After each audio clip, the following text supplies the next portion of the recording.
किसी जगह स्टूडियो में आपका खैर मकदम है, स्वागत है। मैं हूं आपका खादिम, आपका host chief editor Naushad Alam. इस वक्त हमारे साथ परवेज अहमद खान साहब, जो एक अच्छे लेखक हैं, एक अच्छे राजनीतिक और सामाजिक विश्लेषक हैं। आज के इस प्रोग्राम में परवेज साहब, आपका बहुत स्वागत है। परवेज साहब अक्सर बेशतर हमारे साथ डिबेट में मौजूद होते हैं और क्योंकि बहुत सटीक विश्लेषण होता है इनका, तो अक्सर बेशतर ऐसा है हम लोग डिफरेंट टॉपिक्स पर, इश्यूज पर हम बात करते हैं एक साथ। इससे पहले कई बार हम लोगों ने सीजेपी पर यानी कॉकरोच जनता पार्टी पर अपने प्रोग्राम पेश किए और आपके सामने सारी बातें, सारी वास्तविकता और सारी सच्चाई आपके सामने रखी हैं।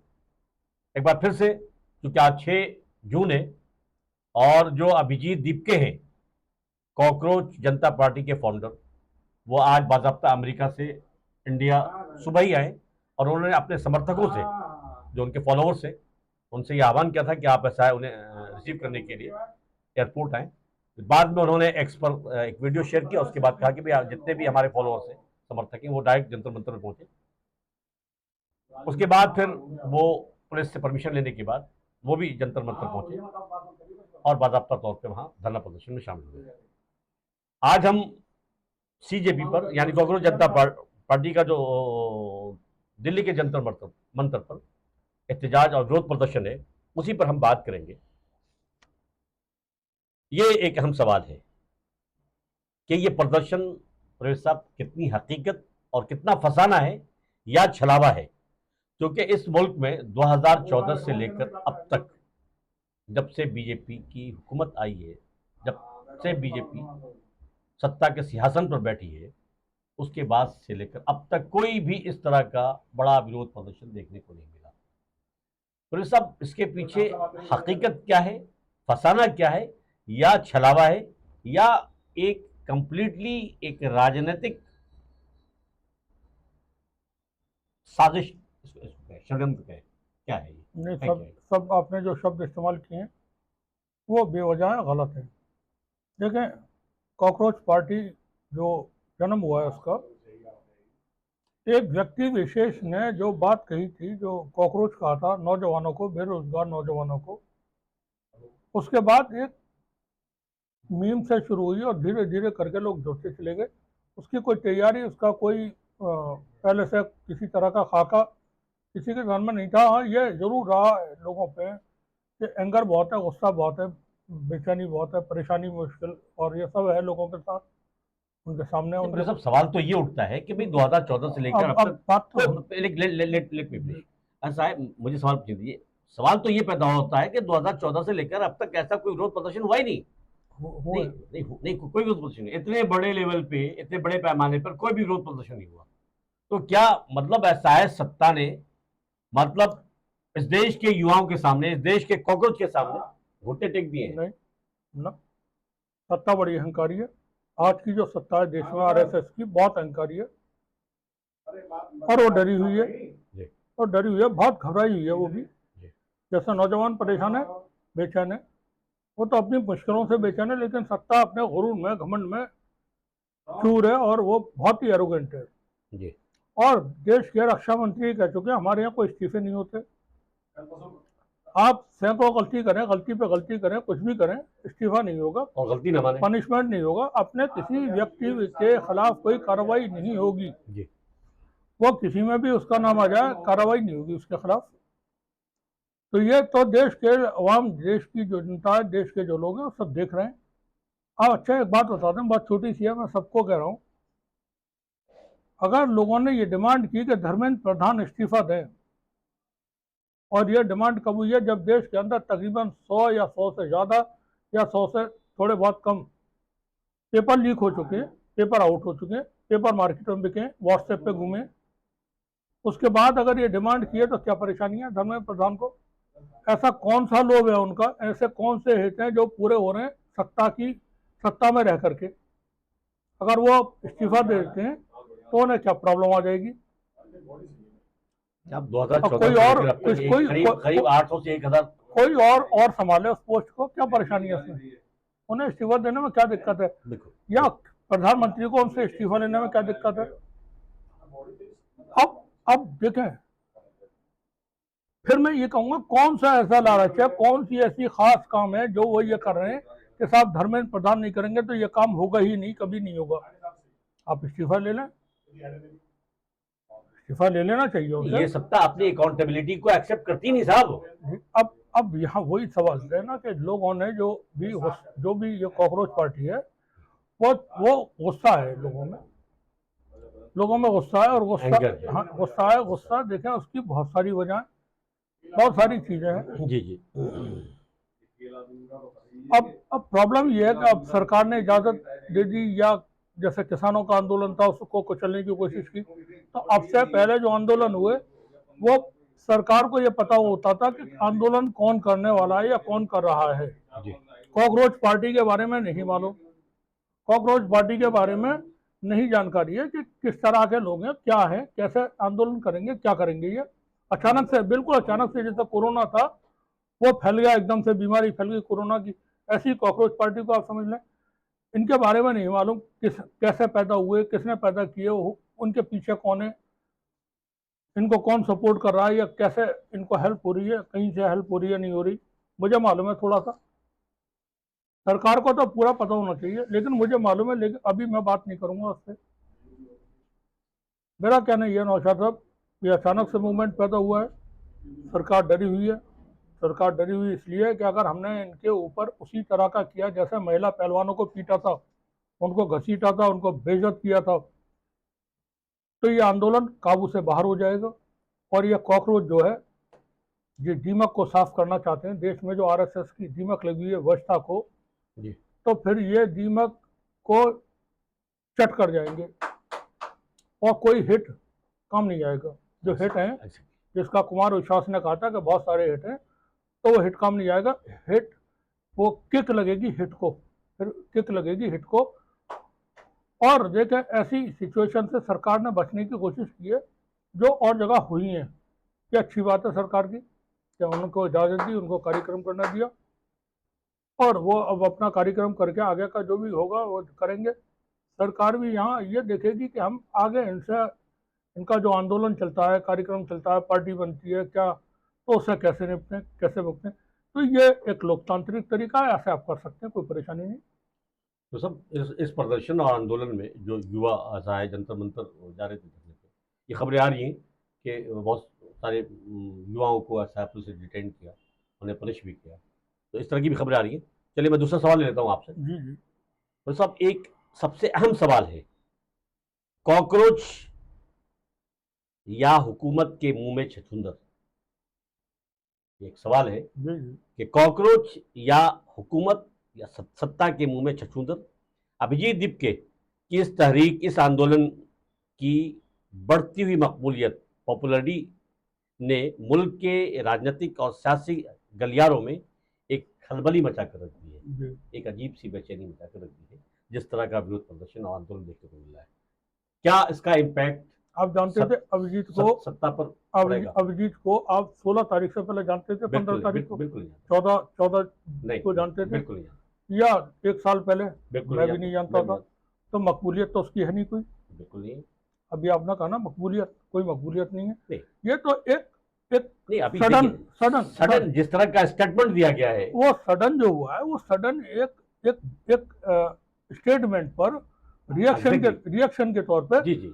और इसलिए हुआ कि समाज में मकबूलियत कब बढ़ी परवेज साहब, जब ऐसा एक सडन स्टेटमेंट दिया गया इस देश के बेरोजगारों के खिलाफ, इस देश के युवाओं के खिलाफ, उन्हें कॉकरोच कहा गया। तो ये उसके बाद से आंदोलन, ये जो समाज में ऑलरेडी चल रहा है, अभिजीत ने उसको थोड़ा सा आगे बढ़ा दिया। अब लोग इंतजार में बैठे हुए थे, और ऐसे ही होता है, मूवमेंट वगैरह इसी तरह से शुरू होते हैं कि कोई शुरू करता है, फिर बाद में लोग जमा हो जाते हैं पीछे। जी जी। आप कहीं का भी देख लें, कोई भी मूवमेंट वगैरह देखें, कोई एक शख्स आगे आता है और वो अपना आगे बढ़ जाता है, चलता है। तो सरकार के छछूंदर और कॉकरोच जो है, देखिए सरकार का तो कोई अचीवमेंट है नहीं, सरकार ने कुछ किया भी नहीं। जो उनका अपना सिस्टम है उनका बनाया हुआ, वो ऐसा है जिसमें उनके जो करीबी हैं उनको वो पूरी तरह से सपोर्ट करते हैं, और देश के रक्षा मंत्री वो कह चुके हैं कि हमारे यहाँ कोई इस्तीफा नहीं देता। तो धर्मेंद्र प्रधान का शायद इस्तीफा नहीं होगा। अगर इस्तीफा नहीं होगा तो फिर ये उम्मीद है कि ये जो आंदोलन है, इनका जो कार्यक्रम है कॉकरोच पार्टी वाला, वो आगे बढ़ेगा तेजी के साथ। जी अच्छा, इनका क्रैकडाउन कर नहीं सकती है। और मैं आपको बता दूं, जैसे आपने किसानों को कि वहाँ घुस गए गुंडे लाठी लेकर के, आज भी पहुंचे हैं, आज भी पहुंचे, बिल्कुल आज ही मैं पहुंचे भी- हैं भगवाधारी संगठन के लोग। उन्होंने जाके कहा कि हम कट्टर हिंदू हैं, हम देश राष्ट्र भक्त हैं। और वो पता नहीं क्यों उनकी भाषा, बीबीसी का एक ऐसा है मैंने भी देखे कई सारे वीडियो उनके। जर्नलिस्ट, उससे उससे सवाल भी कुछ क्वेश्चन भी महिला raise किया। कार्यकर्ता ही पहुंची हैं कट्टरपंथी संगठन के, जी और कुछ वैसे भी भगवाधारी वस्त्र पहन करके पहुंचे हैं। इत्तेफाक से इस बार जो वास्ता पड़ गया है वो पढ़े लिखों से पड़ा है सरकार का। जी जी बिल्कुल। क्या वो 22 साल का बच्चा हो, पढ़े लिखे के साथ साथ प्रवेश साहब इस देश के युवा से जी, चाहे वो 22 वास्ता पड़ा है। चाहे वो 22 साल का बच्चा हो, चाहे 32 साल का हो। 22 साल का वही बेरोजगार है, 32 साल का वही बेरोजगार है, चाहे वो 17 साल का हो प्रवेश और साहब, 35 साल का है, सीबीएसई का भी मामला, या 56 साल के मेरे जैसा वही बेरोजगार है। सीबीएसई का छात्र भी मुझे नौशाद साहब, वो भी आंदोलन में हाँ शामिल हुआ है। देखिए, फ्रस्ट्रेशन हो जाता है। एग्जैक्टली हम लोगों ने पढ़ाई लिखाई की, जी अच्छे से पढ़े, कोई कमी तो थी नहीं, सब कुछ ठीक ठाक। मगर जब भी पर्चा वो कोई अप्लाई किया कहीं, तो वो ऐसा ही हुआ जो अब हो रहा है इनके साथ, क्या वो परीक्षा रद्द हो गई है, बाद में होगी, आपको सूचित कर दिया जाएगा। परीक्षा ही नहीं हुई फिर कभी, जहाँ जहाँ भरा हुआ ऐसे ये खबरें आई। जी अब लोगों के पास सर से पानी ऊपर चला गया, तो उनके पास गुंजाइश नहीं बची। हर एक का फ्यूचर इनसिक्योर है इस वक्त देश के अंदर, कोई भी हो, किसान है, गरीब है, मजदूर है, बेरोजगार है, छात्र है, हर एक का नौकरी पेशा फ्यूचर, है, बैंक कर्मी है, कोई भी पुलिस है, हर कर्मी एक है। का। सिर्फ किसका फ्यूचर सिक्योर है? जो आरएसएस से जुड़े हुए हैं, जो सरकार के करीबी हैं, सरकारों के, या जो लोग सत्ता में हैं। हाँ सत्ता में, उनके चलिए।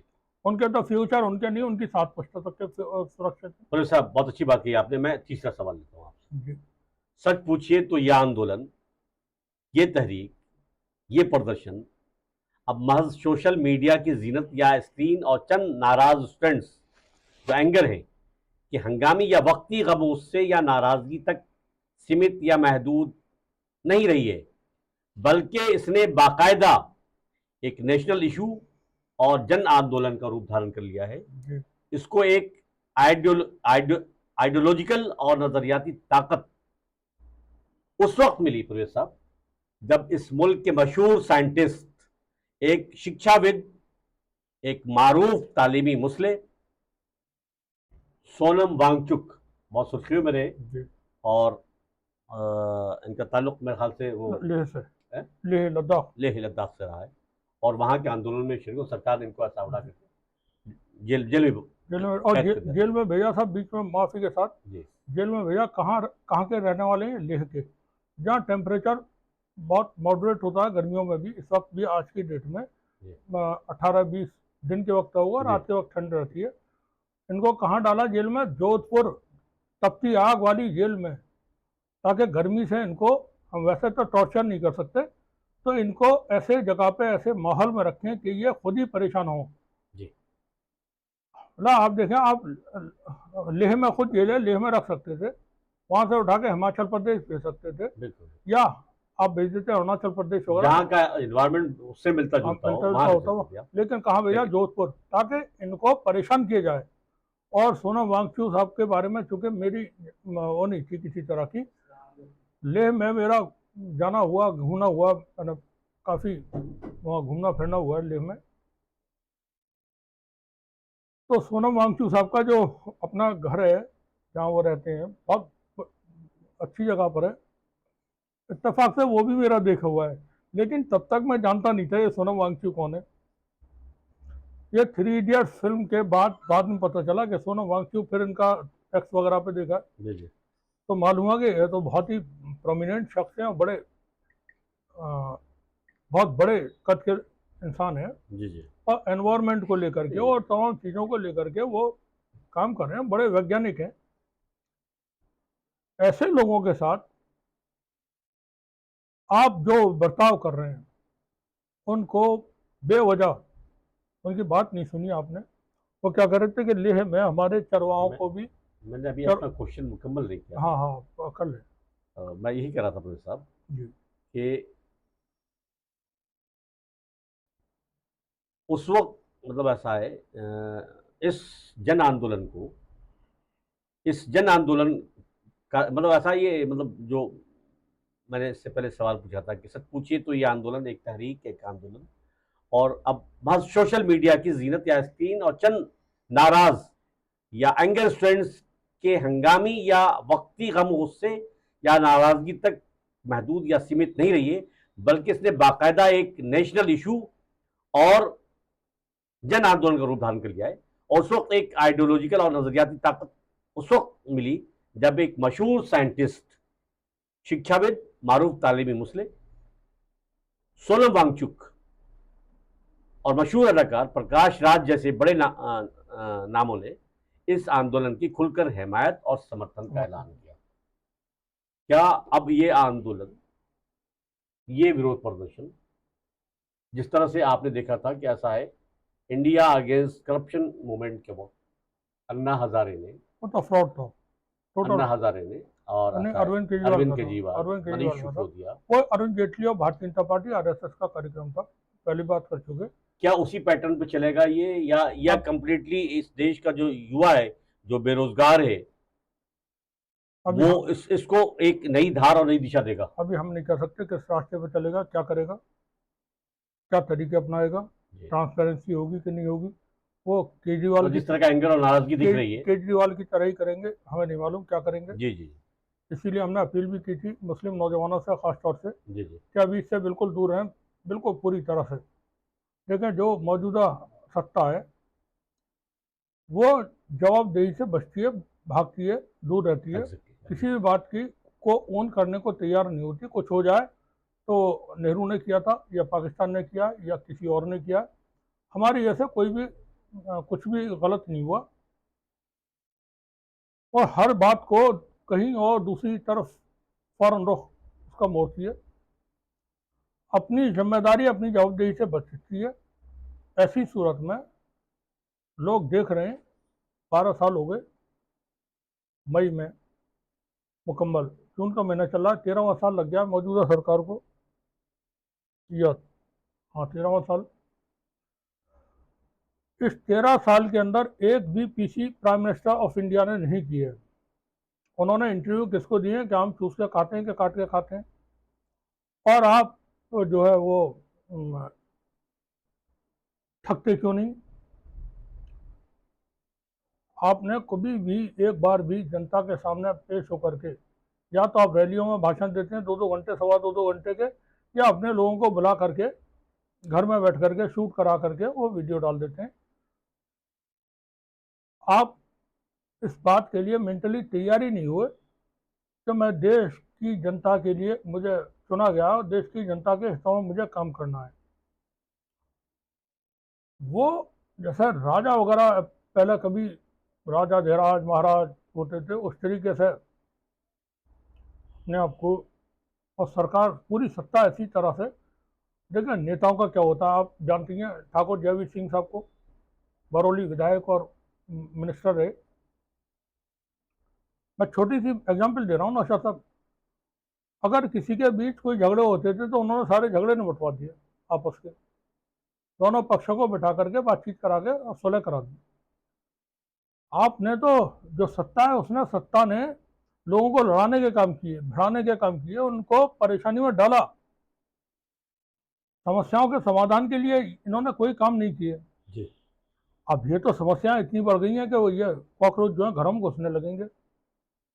आप देखेंगे 30-35 करोड़ लोग बेरोजगार हैं भारत के अंदर ऑफिशियली। 82 करोड़ लोगों को लगभग सरकार को राशन देना पड़ रहा है जिंदगी जीने के लिए।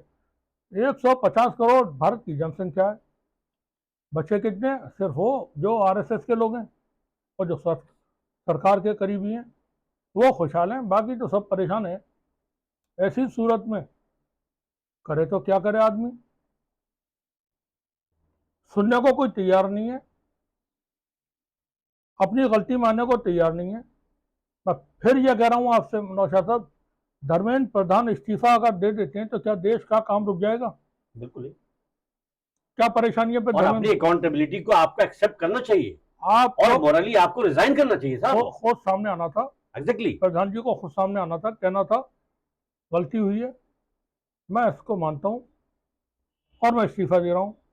सरकार उठा करके रद्द कर दी थी कि इस्तीफा हम कबूल नहीं करो, और ये हमने जो इसमें जिम्मेदार हैं उनके खिलाफ कार्रवाई कर दी। आपने दो लोगों को हटाया जिनको जिम्मेदार माना गया था, दो सचिव थे, एक सचिव को फिर वापस बुला लिया उसी जगह पे, और एक को आपने पीएमओ में, एचएम में बुला करके, होम मिनिस्ट्री में बुला करके उनको वेटिंग में डाल दिया। तो उनको पनिशमेंट तो नहीं मिला किसी को भी।